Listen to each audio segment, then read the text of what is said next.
ऊंट बैठ भी जाए तो भी गधे से ऊंचा ही होता है।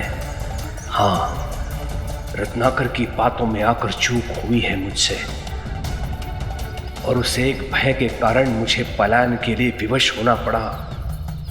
मेरे भयभीत होने के कारण इन गांव वालों के हृदय से मेरा भय चला गया। क्या हो रहा है यहाँ पे? पता नहीं अध्यापक जी, लेकिन सुना है शास्त्री जी कोई फरमान लेकर आए हैं।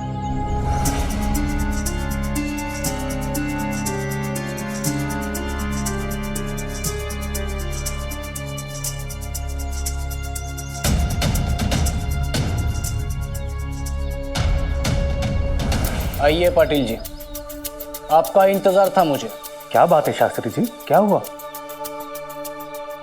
अंग्रेजी सरकार का एक फरमान आया है मेरे पास। कुलकर्णी सरकार के वाड़े गया था, लेकिन वहां ताला जड़ा है दरवाजे पे।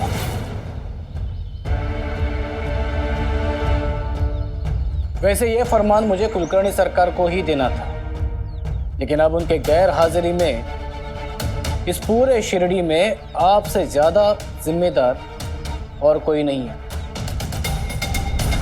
इसलिए ये फरमान मैं आपको सौंपता हूं, लीजिए।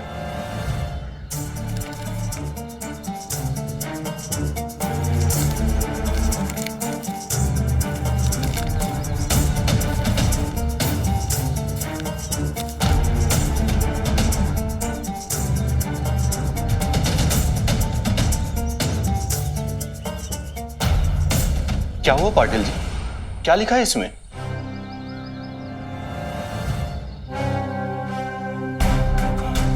ब्रिटिश सरकार महारानी विक्टोरिया की ताजपोशी की सालगिरह हिंदुस्तान में मना रहे हैं। अंग्रेजी हुकूमत ने सारे प्रांतों को यह आदेश दिया है कि महारानी को एक तोहफा प्रस्तुत करें,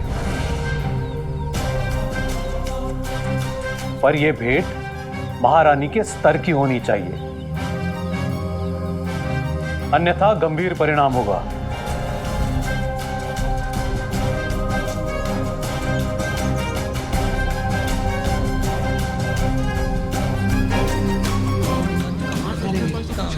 शांत हो जाइए, आपकी चिंता जायज है। मैं आपकी पीड़ा समझता भी हूं, लेकिन उपहार देने के सिवा आपके पास और कोई विकल्प नहीं है। आदेश की पूर्ति होना जरूरी है। क्या देना है, कैसे देना है, यह आप सब लोग मिल बैठकर तय कीजिए। अब हम क्या करें? कहां से देंगे उपहार और क्या देंगे?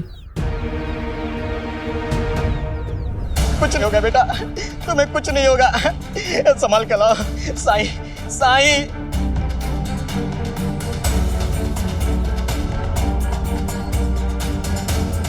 मेरी मदद कीजिए साईं। देखिए ना मेरे बेटे को, न जाने इससे क्या हो गया है।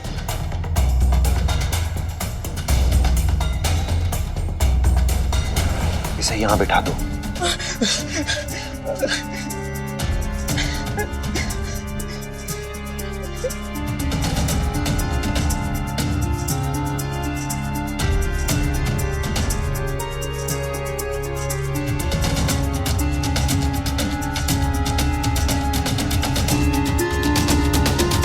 इसे चोट लगी है या फिर इसने कुछ खाया है? पता नहीं साईं, मुझे लगा ये भी थोड़ी देर बाद दावत में शरीक हो जाएगा, मगर ये पहुंचा ही नहीं। पर जब घर लौटा तो इसे ऐसी हालत में पाया और फिर इसे यहाँ ले आया साईं। साईं, ये ठीक हो जाएगा ना साईं? हाँ, ठीक हो जाएगा, लेकिन उसके लिए मुझे पहले ये पता करना होगा कि इसे हुआ क्या है, इसकी समस्या की वजह क्या है।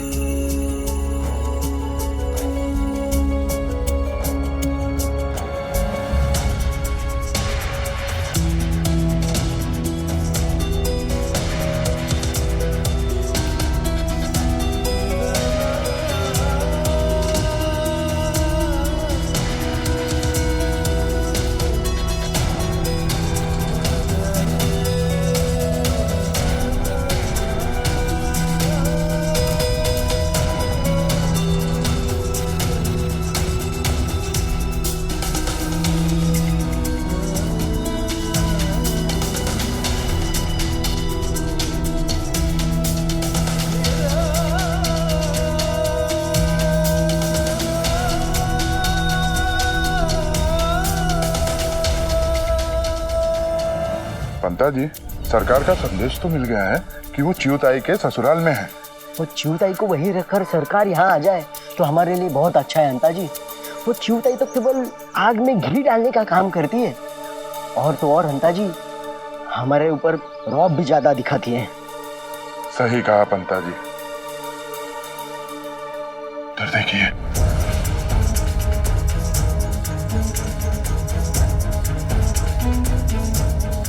पिछली बार जब शास्त्री जी सरकार के वाड़े पे आए थे तब उसने तीसरा गांव ले लिया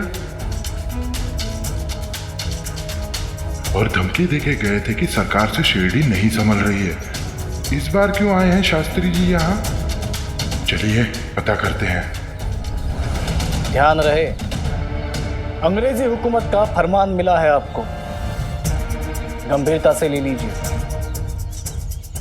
इससे शिरडी को कम से कम तकलीफ होगी।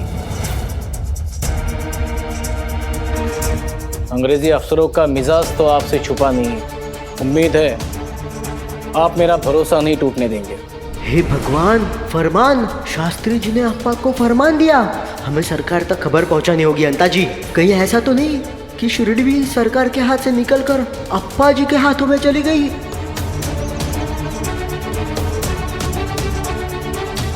नहीं, ऐसा नहीं होने देंगे हम। चलिए अभी का अभी सरकार को सूचित करते हैं।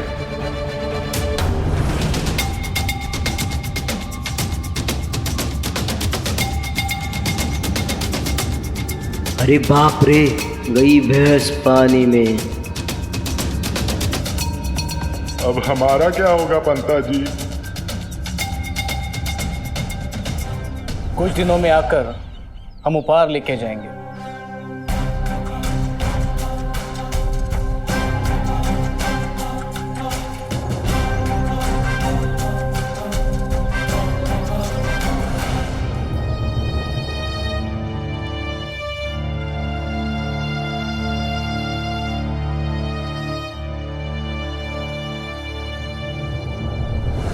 हे बेटा, बेटा तुझे कुछ नहीं होगा बेटा। इसके लक्षण देखकर तो मुझे पक्का यकीन है।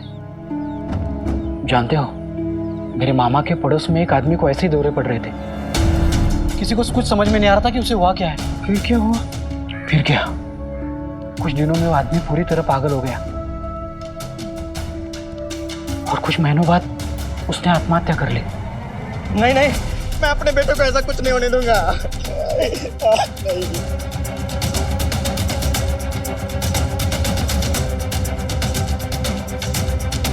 कुछ नहीं होगा इसे,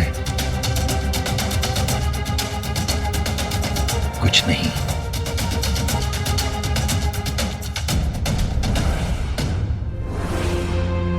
मैं तुम्हें ठीक करना चाहता हूं, पर उसके लिए तुम्हें मुझे ये बताना होगा कि तुम्हारे साथ क्या हुआ है। लो लो, ये पानी पी लो। जब जीवन में दुख का अंधियारा छाए, मन में सदा श्रद्धा की ज्योत जलाए, विश्वास मन का तुझको पार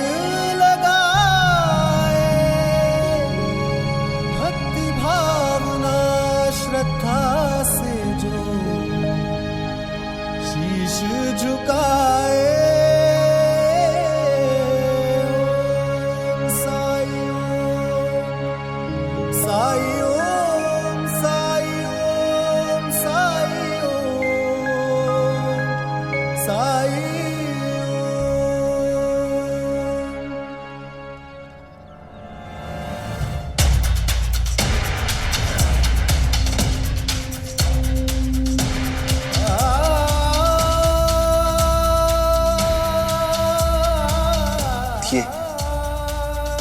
ये अपनी तकलीफ बता नहीं पा रहा है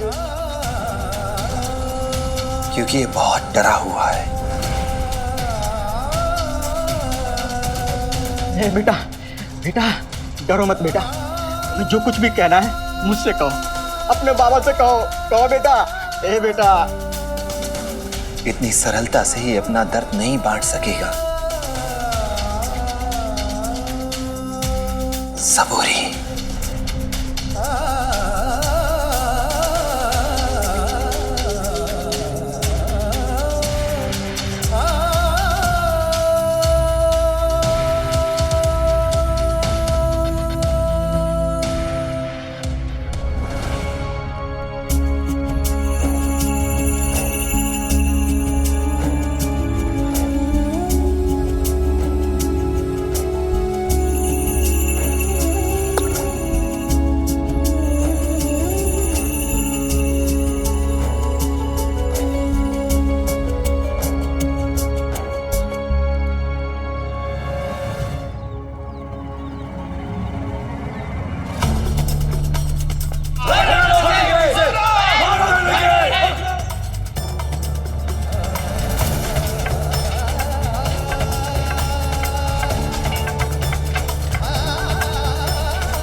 कोई आग बुझाओ।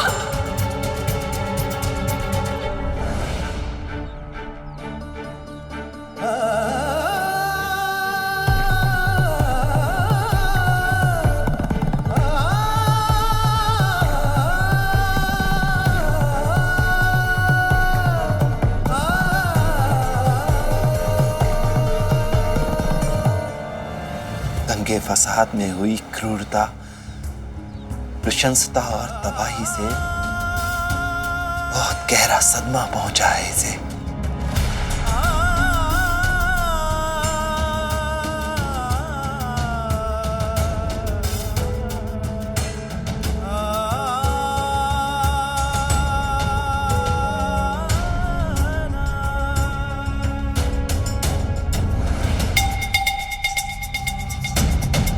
चुप रहने से कुछ नहीं होगा अंदाजी, मुंह खुलते ही अपनी पिटाई होना तय है।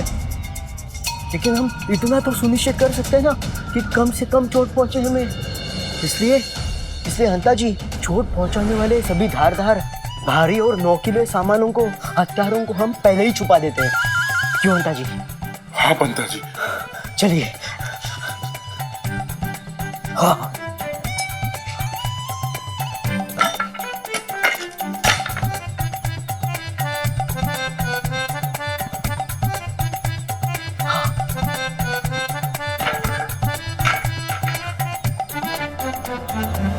तुम दोनों यहां क्या कर रहे हो? सरकार, एक बहुत जरूरी खबर है। इसलिए हम खुद को यहाँ आने से रोक नहीं पाए। तुम दोनों के थोबड़े देखकर लग ही रहा है कि समाचार शुभ नहीं है। अब बोलो, मुंह में दही जमा करके खड़े क्या हो? बोलो। शास्त्री जी कोई फरमान लेके आए थे शिरडी में, और वो फरमान उन्होंने उस पाटिल को दे दिया। हमें तो लगता है। क्या लगता है? बोलो। हमें तो लगता है कि शास्त्री जी आपका पद पाटिल को देना चाहते हैं।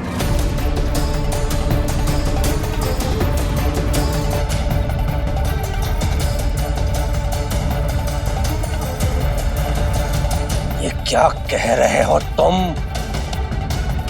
कह नहीं रहा हूं सरकार, जो सुना जो देखा वही बता रहा हूं।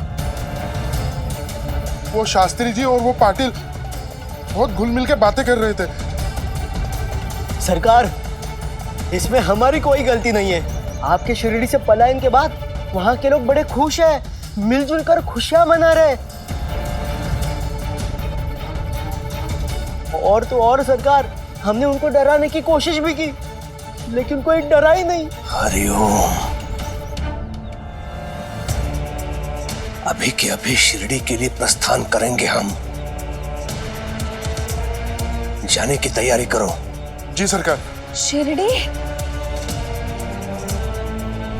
दादा, मैंने शिरडी सुना। शिरडी कहाँ ना दादा तुमने? क्या हम शिरडी जा रहे हैं? दादा चलो ना यहाँ से, मैं अब यहाँ और नहीं रह सकती दादा, मुझे अपने साथ ले चलो दादा। हाँ चलो, तुम भी चलो। मैं अभी आई अपना सामान लेकर। रुको। देखिए, मुझे यहाँ रुकने के लिए मत कहिएगा। हाँ, मैं तुम्हें रुकने के लिए नहीं कहूंगा।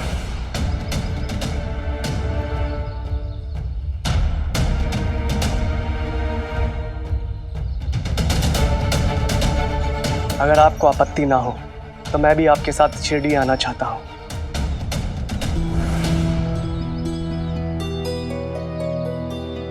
ताकि चीहू के साथ और समय बिता सकूं। इसे लगता है कि मैंने हमारे वैवाहिक जीवन को बचाने की कोशिश नहीं की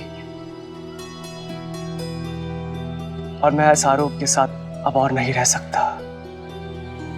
इसलिए अब मैं हमारे वैवाहिक जीवन को बचाने के लिए जो कुछ भी हो सकता है वो करने के लिए तैयार हूं।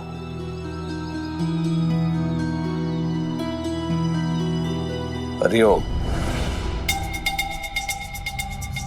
जो देखो, तुम्हारी ये समस्या भी हल हो गई। मैं सामान लेके आती हूँ मेरा।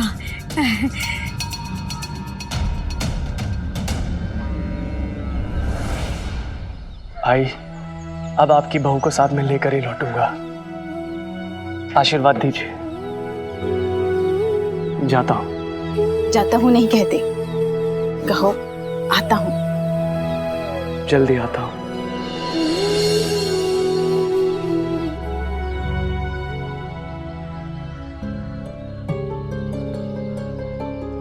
मेरा बेटा अपनी गृहस्थी बसाने के लिए जा रहा है, मुझे तो उसे खुशी खुशी विदा करना चाहिए। फिर ये घबराहट क्यों?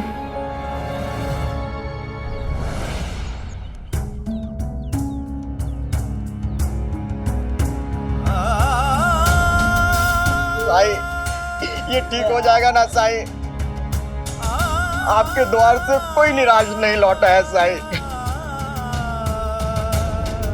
भगवान के लिए मुझे बताइए, मेरा बेटा ठीक हो जाएगा ना? इसे ठीक कर देंगे ना साईं?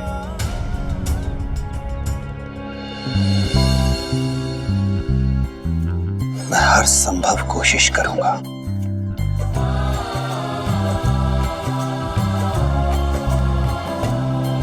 बांधी तूने सर पर कफनी,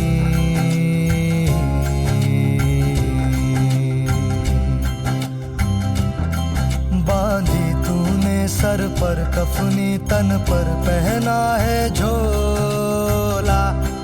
कोई फकीर है मस्त ये मौला या बैरागी भोला। कहाँ से आए जाए किधर, कहाँ से आए जाए किधर, ये तो है अमन की एक लहर। राही को दिखाए राह गुजर, बस एक नजर तेरी एक नजर। रहम नजर साई, रहम नजर, रहम नजर साई,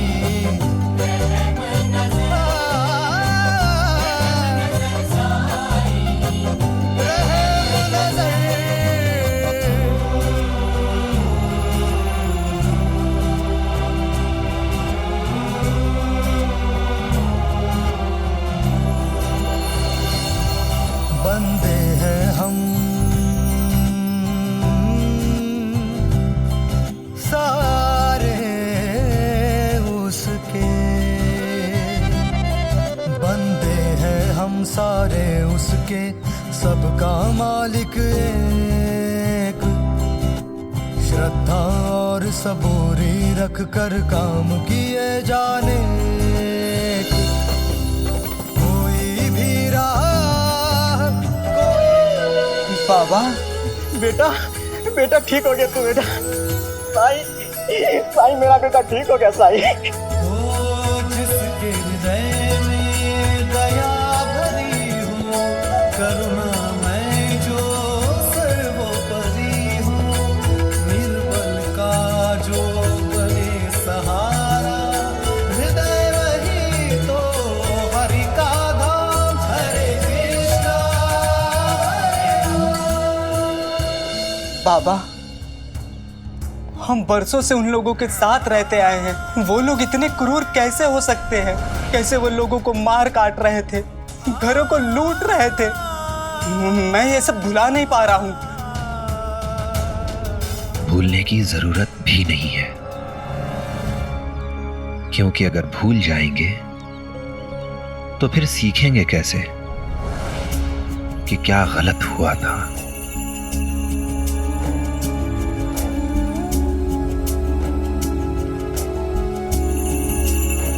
और जो इंसान ये भूल सकता है, वो इंसान अपनी इंसानियत को भी भुला चुका होगा।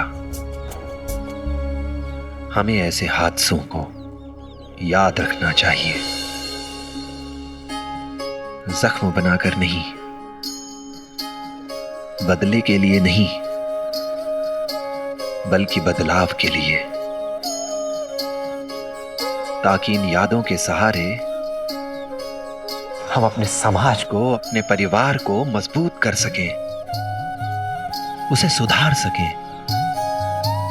जो दीवारें खड़ी हो गई हैं उन्हें गिरा सकें, जो दरारें आ गई हैं उन्हें भर सकें, जो गांठें पड़ गई हैं खोल सकें उन्हें।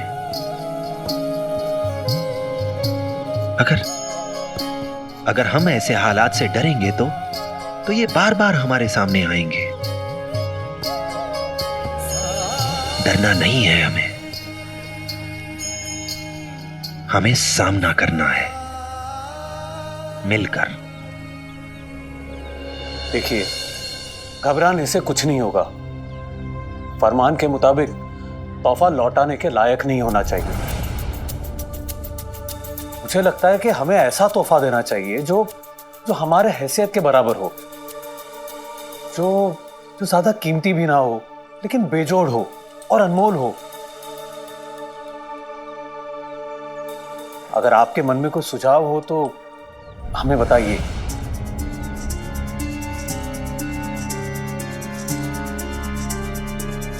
क्या भगवत गीता दे सकते हैं? सुझाव अच्छा है, मगर महारानी को सिर्फ अंग्रेजी आती है, गीता उनके समझ में नहीं आएगी।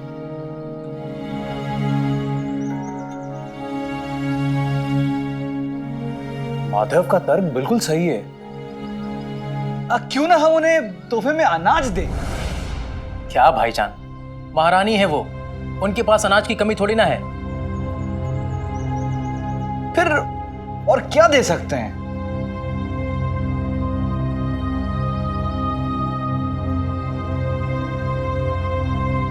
क्या हम उन्हें पीतल की समई दे सकते हैं?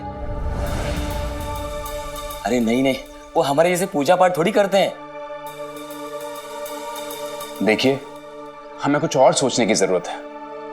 आपके द्वारा सुझाए गए उपहार हमारे लिए मूल्यवान है, लेकिन उनके लिए बेकार। और फरमान में यह कहा गया है कि उपहार महारानी जी को पसंद आना चाहिए। अगर उसमें कुछ ऊंच नीच हो गई तो ब्रिटिश सरकार हमें दंडित कर सकती है। मेरे विचार से हमें महारानी को ऐसा उपहार देना चाहिए जो उन्हें हमारी संस्कृति की याद दिलाए। पर ऐसा क्या है? पैठनी।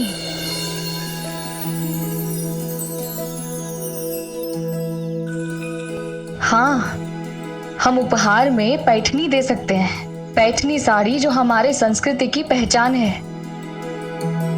हाँ भाई साहब, इस प्रांत की पहचान है पैठनी, और मेरे विचार से महारानी के पास पैठनी नहीं होगी। लेकिन पैठनी तो बहुत महंगी होती है ना। उसकी चिंता आप सब बिल्कुल ना करें। बस पाटिल जी, कच्चे सामान का इंतजाम आप करवा दीजिएगा। मैं अपने हाथ से बुन दूंगी पैठनी। हम लोग मदद करेंगे बुनने में रिहाना की। अगर ऐसा है तो कच्चे माल के लिए हम लोग आपस में भी चंदा करके पैसे इकट्ठा कर सकते हैं। जी पाटिल जी, आप बिल्कुल बेफिक्र रहें। ये फरमान भले ही आपको जारी हुआ हो, लेकिन हम सब आपके साथ हैं। क्यों भाइयों? हाँ। धन्यवाद। तो फिर तय हुआ कि हम महारानी को पैठनी देंगे।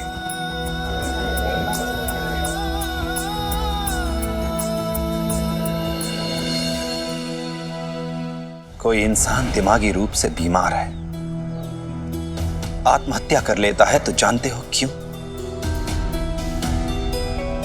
क्योंकि तुम लोग उसे समझना छोड़ देते हो। वो हार मान जाता है इसलिए क्योंकि उससे पहले तुम लोग हार मान चुके हो। उसके हालात से किसी दिमागी रूप से बीमार इंसान से मुंह फेर लेना, ये तुम्हारी हार है।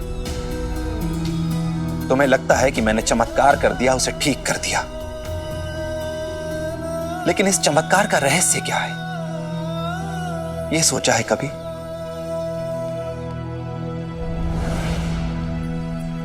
इस चमत्कार का रहस्य है प्रेम। प्रेम को लोगों के साथ जुड़ने का आधार बनाओ, क्योंकि जब तक तुम प्रेम को लोगों से जुड़ने का आधार नहीं बनाओगे, लोग पराये ही रहेंगे।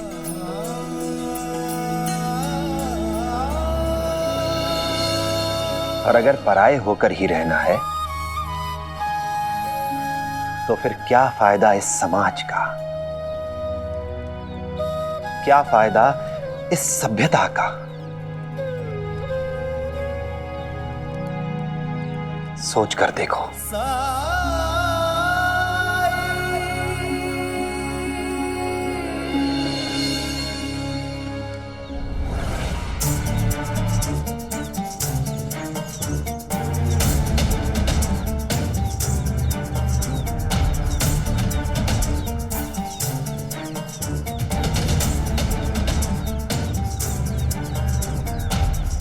ये हटा तेरी गाय को सामने से। हाँ हाँ, जा रहे हैं।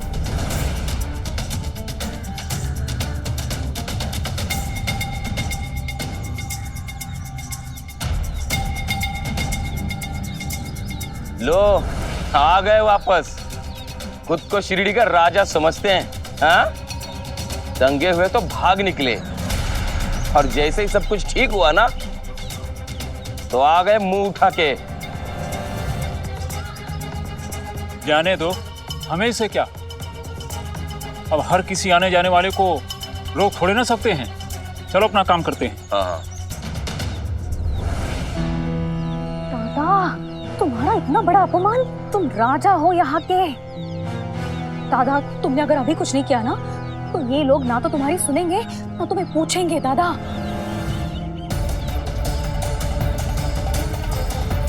ऊंट बैठ भी जाए तो भी गधे से ऊंचा ही होता है।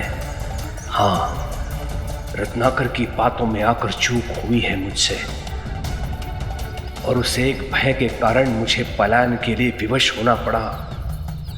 मेरे भयभीत होने के कारण इन गांव वालों के हृदय से मेरा भय चला गया। मेरे लिए जो सम्मान था वो चला गया। शीघ्र अतिशीघ्र इनके हृदय में वो भय व सम्मान उत्पन्न करना होगा मुझे, परंतु उससे पहले ये ज्ञात करना होगा कि मेरे ना रहने पर यहां क्या क्या हुआ। हरिओम। धन्यवाद। चलता हूं साईं। राम जी भला करें।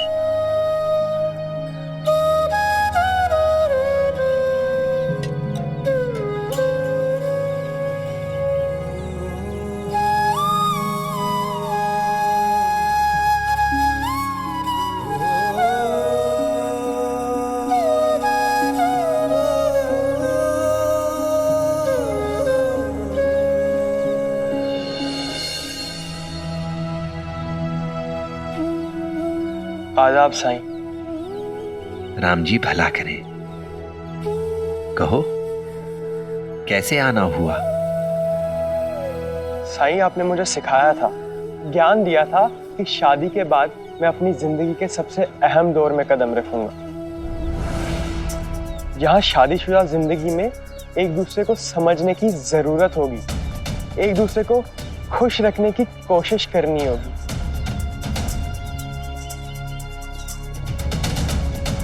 तहे दिल से अपनी जिम्मेदारियां कबूल करनी होगी हमें।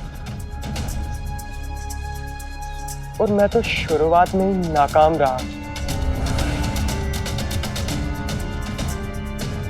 देखिए ना, रुखसती की रस्म के बाद नुसरत जब से अपने अयाल से अलग हुई है, तब से रोए जा रही है। क्या करूं साईं, आज तक कभी भी अपने घर वालों को छोड़कर नहीं रही हूँ। मुझे अपने घर की, अपने अम्मी अब्बू की बहुत याद आ रही है।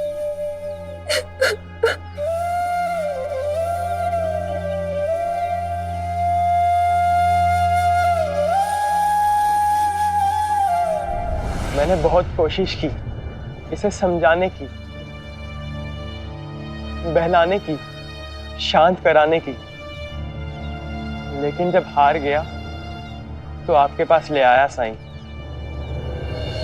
तुमने देखा कैसे मैंने इस नन्हे पौधे को एक जगह से दूसरी जगह पर लगाया।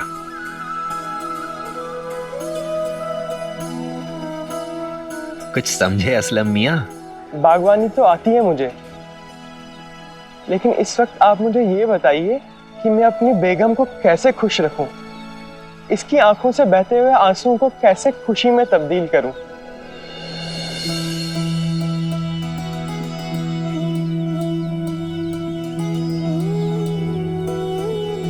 असलम, अगर बागवानी जानते हो तो ये भी समझते होगे कि किसी पौधे को एक जगह से निकालकर किसी दूसरी नई जगह पर रोपना ये एक कठिन प्रक्रिया है। ये कठिन तो है परंतु असंभव नहीं।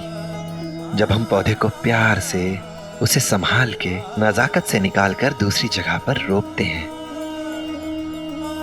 उसकी देखभाल करते हैं, तो कुछ समय में धीरे धीरे वो अपनी जड़ें जमाने लगता है, बड़ा होने लगता है। वो बस ऐसी ही हालत एक नई दुल्हन की भी होती है। जब वो शादी करके अपने मैके को छोड़कर अपने ससुराल में जाती है, तो नए लोगों को जानने के लिए, नए रिश्तों को समझने के लिए उसे कुछ वक्त, कुछ प्यार और देखभाल की जरूरत होती है।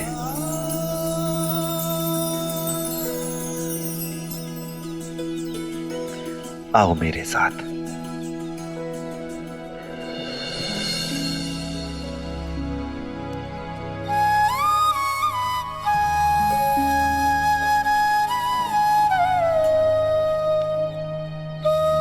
बैठ जाओ।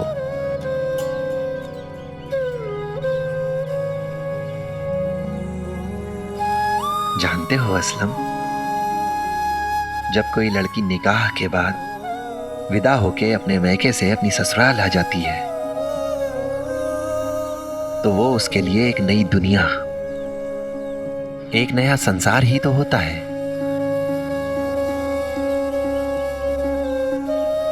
जिन चेहरों को देखकर, जिन आवाजों को सुनकर वो इतने सालों पली बढ़ी, उनकी जगह पर नए चेहरे, नई आवाजें, नए दरो दीवार, नया जायका, नया खाना, नई खुशबू, नया स्वाद, सब कुछ नया ही तो होता है। ऐसे में जब उस लड़की को नए रिश्तों को जानने, परिवार के सदस्यों से मिलने, उन्हें समझने, उनके साथ वक्त बिताने का मौका मिलना चाहिए। इस सब की जगह पर उसे सौंप दी जाती है जिम्मेदारी, घर को संभालने की।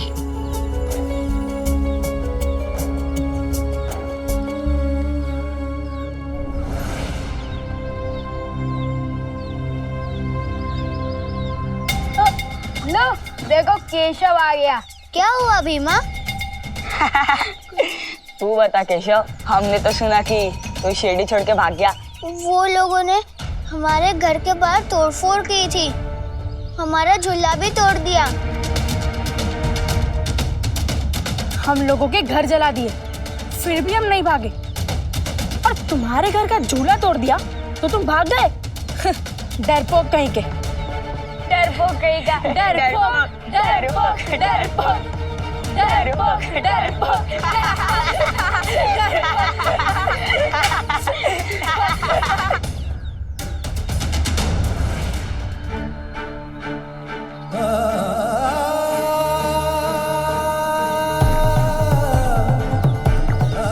मुझे माँ के बिना अकेले नहीं आना चाहिए था। यहाँ तो सब मेरी खिल्ली उड़ा रहे हैं और माँ भी नहीं है मेरे साथ।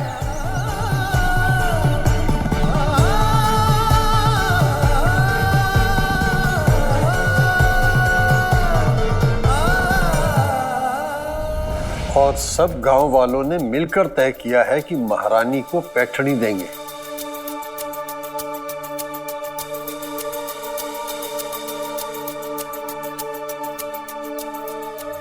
केशव,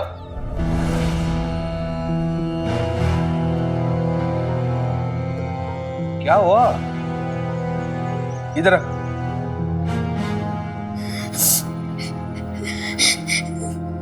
क्या हुआ बेटे, क्यों रो रहा है? वो लड़के मुझे चिढ़ा रहे थे। किसने तो साहस किया तुम्हें चिढ़ाने का? कौन थे वो? मेरे दोस्तों ने। उन्होंने कहा कि हम डर से शिरडी छोड़ के भाग गए थे। डरपोक कहा उन्होंने। ये हटा तेरी गाय को सामने से। हाँ हाँ जा रहे हैं। खुद को शिरडी का राजा समझते हैं, हाँ? दंगे हुए तो भाग निकले और जैसे ही सब कुछ ठीक हुआ ना तो आ गए मुंह उठा के। अंता पंता। जी सरकार। जी सरकार। पूरे गांव को अभी के अभी चावड़ी पे बुला लो। सुना नहीं तुम लोगों ने? ये मेरा आदेश है। हरिओम। जी सरकार।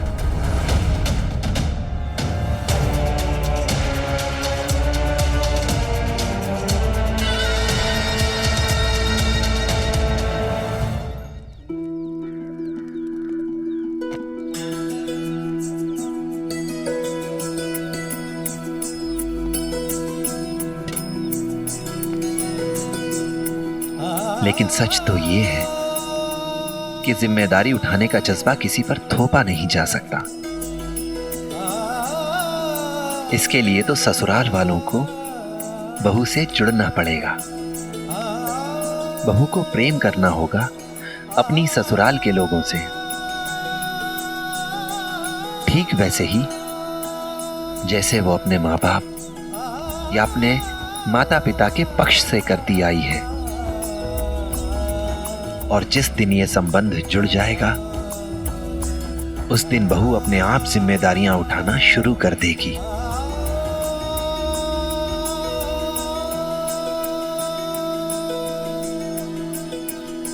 लेकिन इस जुड़ाव की शुरुआत ससुराल वालों को करनी होगी। उन्हें यह समझना होगा कि आने वाली नई बहू उनके बेटे की अर्धांगिनी है, उसकी दासी नहीं है। उसे परिवार के अन्य बच्चों की तरह ही सम्मान देना होगा, बराबरी का दर्जा देना होगा।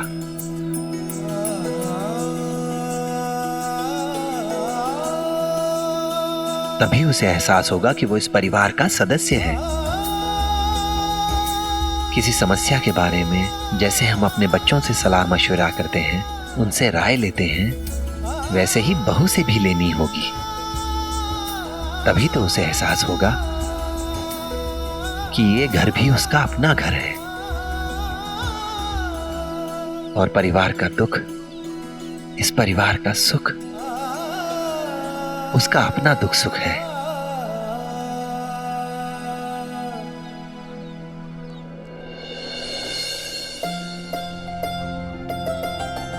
असलम, अब तुम पर दोहरी जिम्मेदारी है।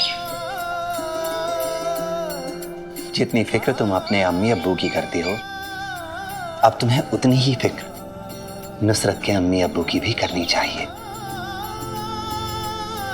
ये कभी मत सोचना कि नुसरत निकाह कर कर तुम्हारे घर आ गई है तो अब वो अपने अम्मी अब्बू को भूल जाए। असलम, नुसरत, अब तुम दोनों पर दोनों परिवारों के बीच संतुलन बनाए रखने का दायित्व है। बहुत बड़ी जिम्मेदारी है।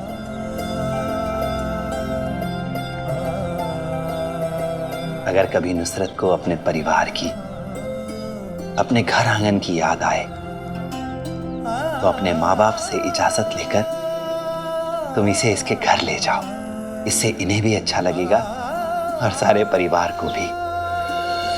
सब एक दूसरे को देख लेंगे तो तसल्ली हो जाएगी। जरूर साईं, मैं पूरी कोशिश करूंगा कि मैं जल्दी नुसरत को उसके मायके ले जाऊं। अब मन हल्का हुआ ना?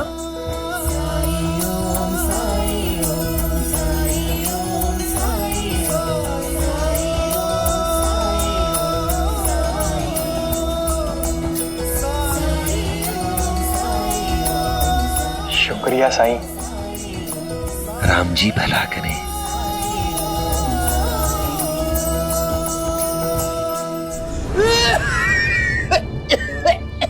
मेरी बात का बाबा के लिए कोई महत्व नहीं है साईं। अरे महीने भर से तबीयत खराब है, लेकिन ना कोई औषधि लेंगे और ना कोई परहेज करेंगे। अरे तो कैसे ठीक होंगे ये? और अगर कुछ पूछो तो अपनी तकलीफ भी नहीं बताते हैं। अरे बड़ी मुश्किल से, बड़ी जिद करके आपके पास लेकर आया हूं इनको। साईं, मैंने अपनी माँ तो खो दी है, लेकिन ये बाबा ही मेरे लिए सब कुछ है। अगर इन्हें कुछ हो गया ना तो मैं अपने आप को माफ नहीं कर पाऊंगा। बेटा, मैं कुछ बोलूं? साईं, अगर मैं इसे कहूंगा कि मेरी तबीयत ठीक नहीं है तो ये अपना काम धाम छोड़ के मेरे इलाज के लिए घर में बैठ जाएगा। और मैं ये नहीं चाहता कि मेरे लिए ये अपना नुकसान करे। इसे समझाइए। मैं तो अपनी जिंदगी जी चुका, पर इसने अभी शुरुआत भी नहीं की। कब तक मेरी चिंता करता रहेगा? इसीलिए मैं अपनी बीमारी के बारे में इसे कुछ भी नहीं बताता। और एक बात साई, इसे कहिए कि एक अच्छी सी लड़की देख के ये अपनी शादी करे।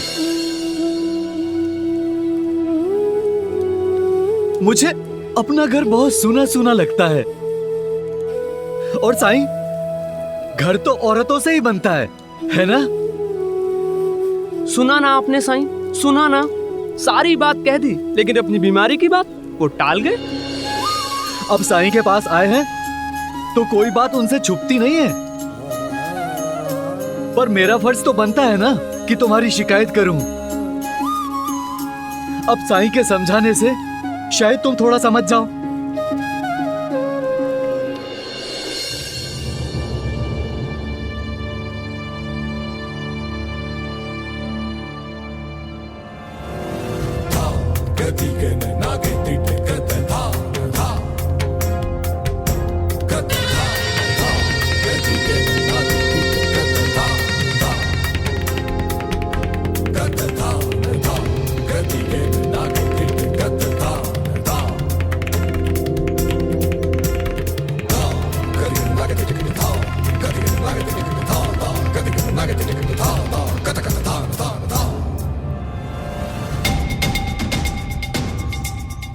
पाटिल जी, सुना है मेरे लिए आए आदेश को आपने ले लिया।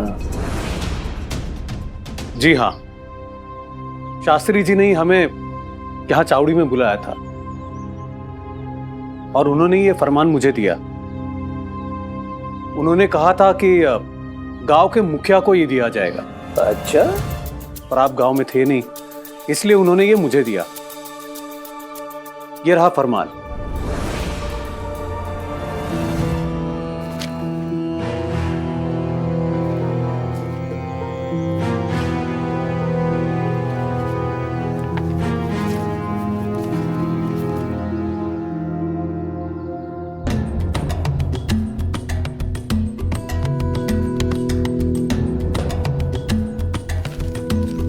हम सब ने निर्णय लिया है कि महारानी को पैठनी साड़ी देंगे।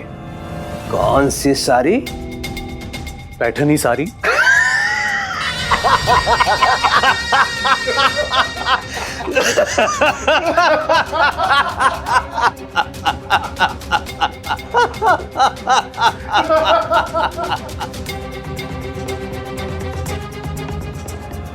आप लोग हंस क्यों रहे?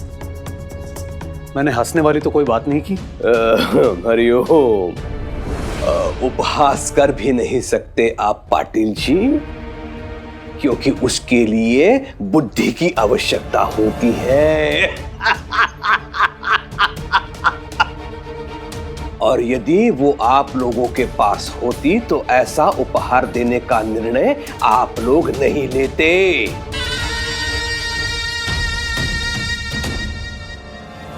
महारानी है वो, अंग्रेजों की महारानी। आधी दुनिया पर उसकी हुकूमत चलती है।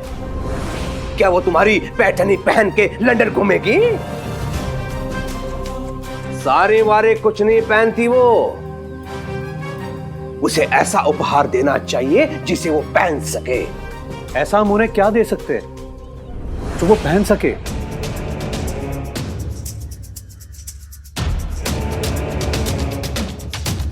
मुकुट, स्वर्ण मुकुट।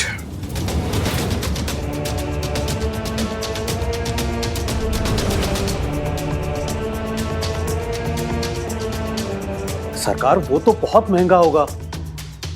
क्या हम कुछ और नहीं दे सकते? कुछ और? कहीं ऐसा तो नहीं है कि आप लोगों को लग रहा है कि मैं सुझाव दे रहा हूं? सुझाव नहीं, ये मेरा आदेश है। संभवतः आप लोगों की स्मरण शक्ति क्षीण हो गई है। मैं शिरडी का राजा हूं। राजा, मेरे आदेश की पूर्ति करना आप लोगों का धर्म है।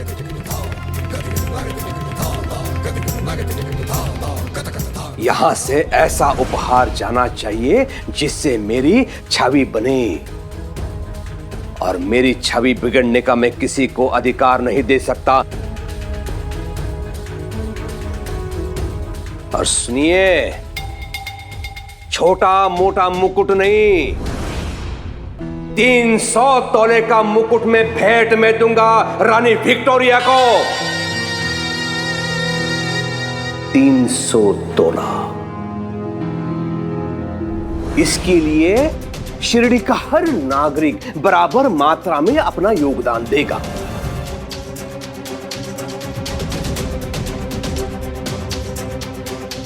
तो गणना के हिसाब से हर घर से 3 तोला सोना चाहिए होगा मुझे। 3 तोला सोना? ये तो हम सबके लिए बहुत ज्यादा है। कोई कैसे दे पाएगा इतना सोना? हरिओम, हरिओम, मैं समझ सकता हूं कि इतना सोना हर घर में नहीं हो सकता। और आप तो सब जानते हैं कि जहां शिरडी की बात होती है वहां मैं आप लोगों के साथ हूं। हरिओम। इसलिए जो घर सोना नहीं दे पाएगा उसके हिस्से का सोना मैं दूंगा। अब तो ठीक है ना?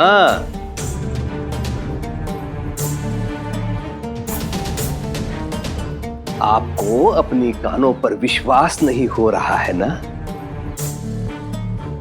है ना? लेकिन आपने जो सुना वो सत्य है। आप में से जो भी सोना नहीं दे पाएगा उसके हिस्से का सोना मैं दूंगा, किंतु ऋण के रूप में।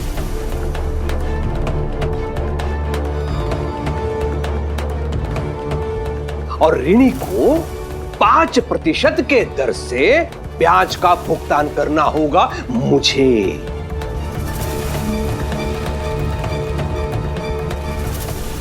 हरिओम।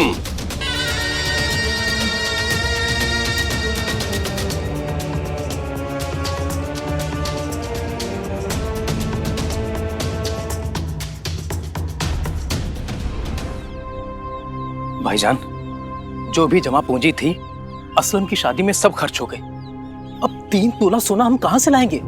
सलीम, मुझे तो इस बात की फिक्र हो रही है कि कहीं हमारे घर को अगर 2 घरों में गिन लिया गया तो कुलकर्णी सरकार को हमें 3-3 तोला सोना यानी 6 तोला सोना देना पड़ेगा। जिसको देना है वो दे, पर मैं 1 पैसा नहीं दूंगा। अब मेरे पास है ही नहीं तो कहां से दूंगा? तुम नहीं दोगे तो कुलकर्णी सरकार दे देंगे अपनी तरफ से, फिर बन जाना उनके कर्जदार। कुलकर्णी सरकार की इतनी बात भी भूल गए क्या? और पंडरी, कुलकर्णी सरकार की चाल तुमसे अधिक और कौन समझ सकता है? उनके यहाँ एक बार कर्ज का खाता खुल गया फिर वो कभी बंद नहीं होता। सही कह रहे हैं आप।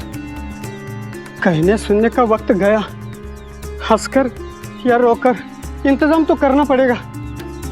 सरकार से झगड़ा मोल लेना हमारे लिए नुकसानदायक होगा, चाहे वो कुलकर्णी सरकार हो या फिर अंग्रेज सरकार।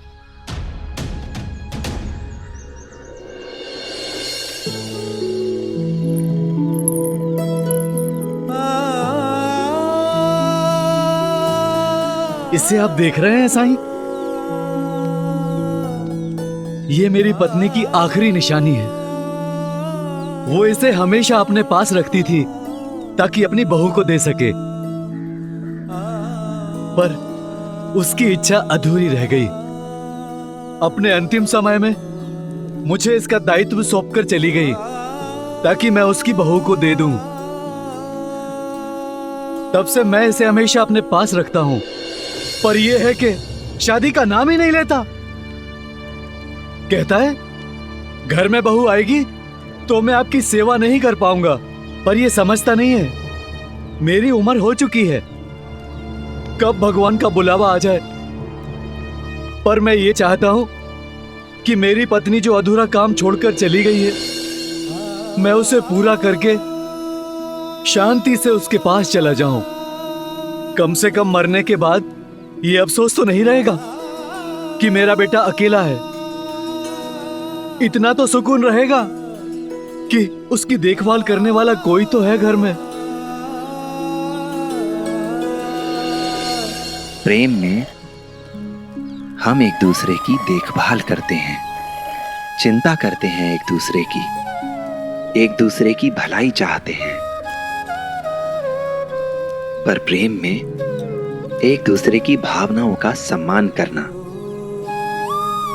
उनका ध्यान रखना, ये भी जरूरी है। हमें एक दूसरे का पूरक होना चाहिए। श्यामराव जी, मैं आपकी चिंता समझता हूं, पर आप आदित्य को मानसिक रूप से शादी के लिए तैयार होने दीजिए, और इसके लिए आपको भी उसका सहयोग करना होगा।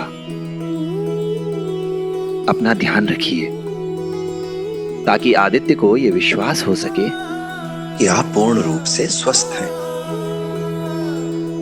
आप पर अधिक ध्यान देने की जरूरत नहीं है, तभी वो दिमागी रूप से स्वतंत्र हो पाएगा किसी नए रिश्ते की जिम्मेदारी को निभाने के लिए। सुना बाबा? और आदित्य, तुम भी ज्यादा समय मत लगाओ,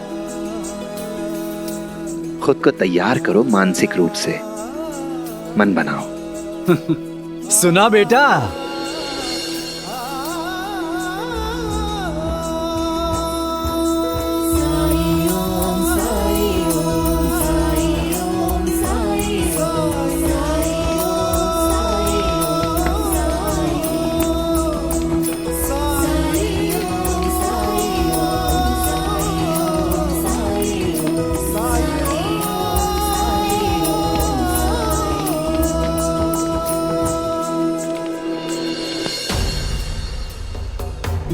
हम लोगों के घर जला दिए, फिर भी हम नहीं भागे, और तुम्हारे घर का झूला तोड़ दिया तो तुम भाग गए।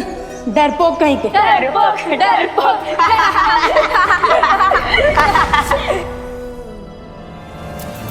एक बार रानी के मुकुट के लिए सोने के संग्रह का कार्य पूरा हो जाए, तब दिखाऊंगा इन लोगों को इनकी औकात, इनका स्थान। बहुत जरूरी हो गया था सरकार। सरकार, सबका दिमाग 7वें आसमान पर पहुंच गया है।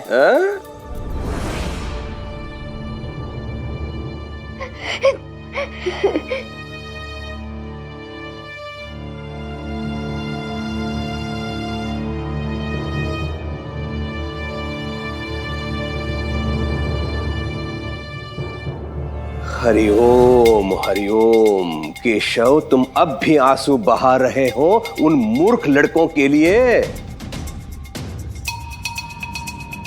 इसीलिए कह रहा हूं, लंदन जाओ।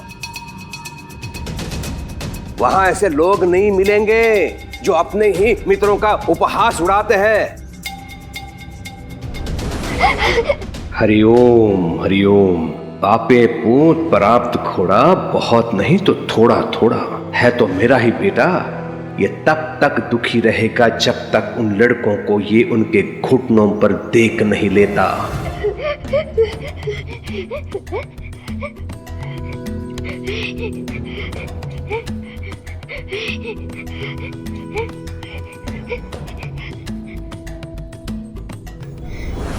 केशव,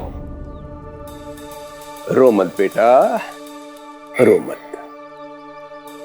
मैं तुम्हें ऐसी वस्तु ला के दूंगा जिसे देखकर जो तुम्हारा मजाक उड़ा रहे हैं ना, वो तुमसे मित्रता करने के लिए गिड़गिड़ाएंगे। सच? हाँ, तुम्हारे चारों ओर घूमेंगे वो। हाँ, लट्टू हो जाएंगे। और तब तुम भी सीख जाओगे कि लोगों को मुट्ठी में कैसे रखा जाता है। हरिओम। हंसो। ये हुई ना बात। हरिओम।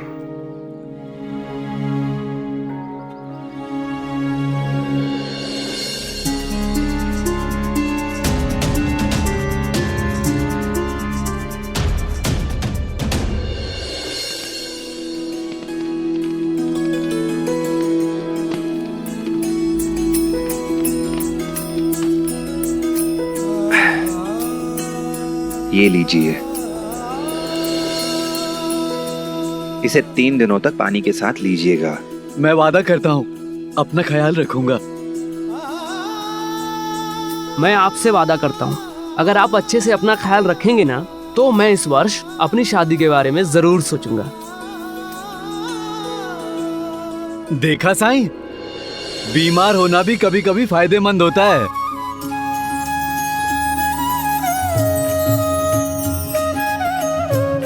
राम जी भला करें।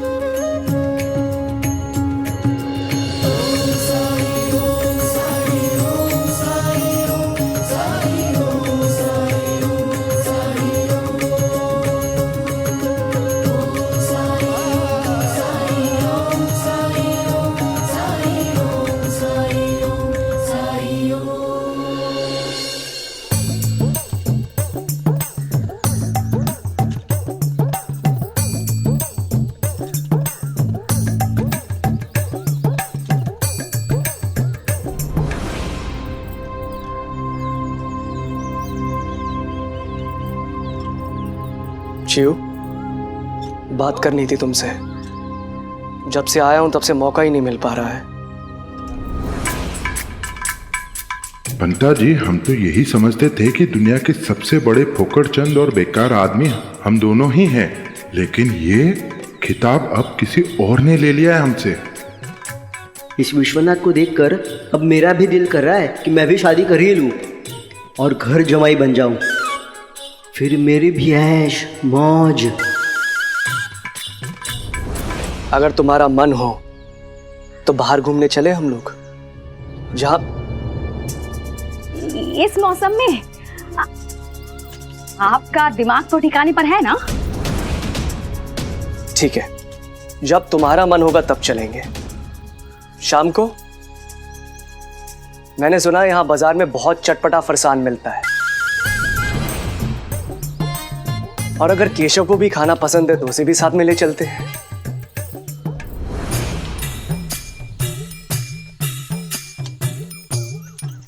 अब क्या गलत कह दिया मैंने? सवाल सही गलत का नहीं है, आपकी समझ का है।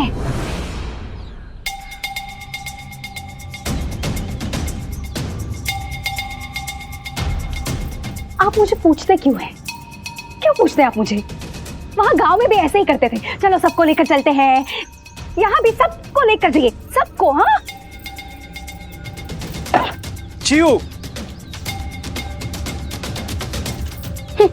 अरे अब क्यों नाराज हो गई? चिऊ चिऊ चिऊ चिऊ।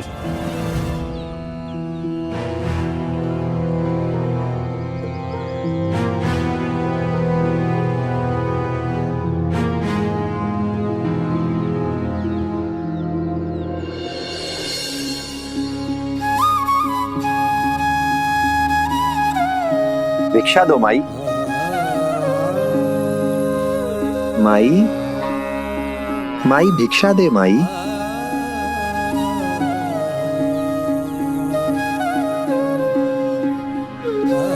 माई भिक्षा दे माई। कोई बात नहीं, अल्लाह मालिक। मेरे बारे में कुछ भी कहा तो मुंह तोड़ दूंगा, समझे? कैसे चुप रहूं?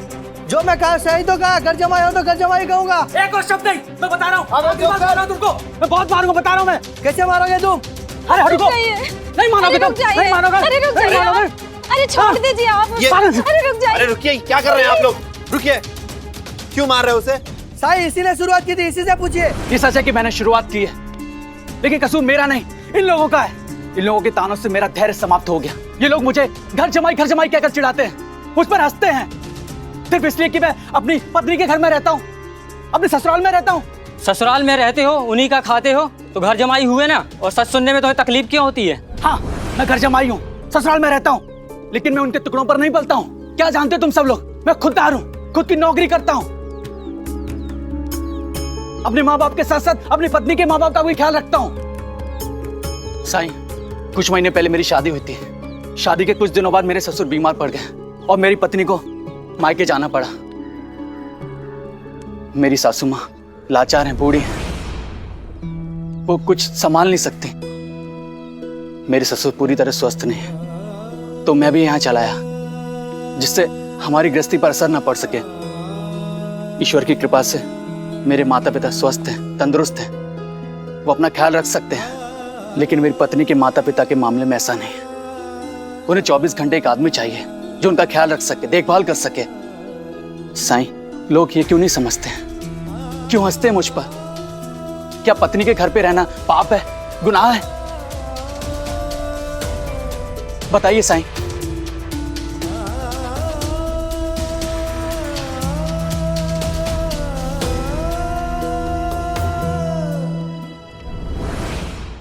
ऐसे और भी मजेदार वीडियो के लिए हमारे चैनल को लाइक, शेयर और सब्सक्राइब करें।